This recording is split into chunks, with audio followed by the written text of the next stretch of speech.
अस्मिन् वसुवसावो धारयन्तीन्द्रः पूषा वरुणो मित्रो अग्निः इममादित्या उत विश्वे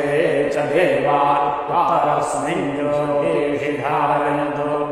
अस्य देवाः प्रदिशि ज्योतिरस्तु सूर्यो अग्निरुत वा हिरण्यम् सपत्ना